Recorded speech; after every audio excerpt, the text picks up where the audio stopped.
প্রথম দফায় গতকাল মূলত উত্তরবঙ্গে ভোট হয়েছে। মোটের উপর শান্তিপূর্ণ ছিল ভোট প্রক্রিয়া, কিন্তু ভোট পরবর্তী হিংসা শুরু হয়ে গিয়েছে রাতারাতি। শিলিগুড়ির ডাবগ্রাম ফুলবাড়ি বিধানসভার মধ্যে আহত হয়েছেন বিজেপির একজন স্থানীয় নেতা।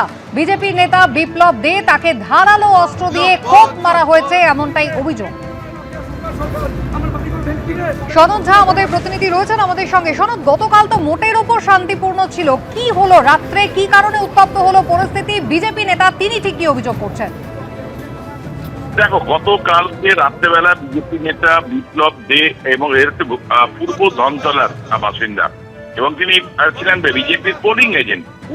ভোট ফেরত তিনি যখন বাড়ি ফিরছিলেন তখনই তাকে রাস্তায় দাঁড় করিয়ে বাইকে করেছিলেন। তার সঙ্গে জনৈক বিজেপি আরেক নেতা উত্তম সরকার ছিল।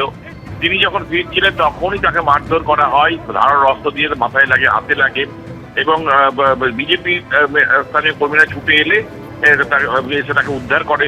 তারপর গতকাল রাতেই তাকে ভর্তি করা হয় স্থানীয় একটা নার্সিংহোমে। এবং এই অভিযোগের তীর হচ্ছে যে সুকুমার রায়, এইখানকার তৃণমূল নেতা সুকুমার রায়ের দিকে। এবং তারপরে পুলিশ গতকাল রাতে এলাকায় আসেন, যদিও সুকুমার রায় গতকাল রাত্রির থেকেই কিন্তু পলাতক, এখনো পাওয়া যায়নি।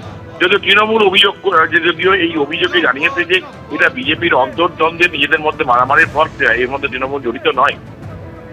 তবে যেটা জানা গেছে যে এই গন্ডগোলটা সূত্রপাত কাল দুপুর বেলার থেকে, ফ্লেক্স লাগানোর সময় থেকে, এবং সেইখানে দুপুরেই এক প্রস্ত গন্ডগোল হয়, মারামারি হয়, যেখানে আধা সামরিক বাহিনী আসার ফলে পরিস্থিতি নিয়ন্ত্রণে আসে।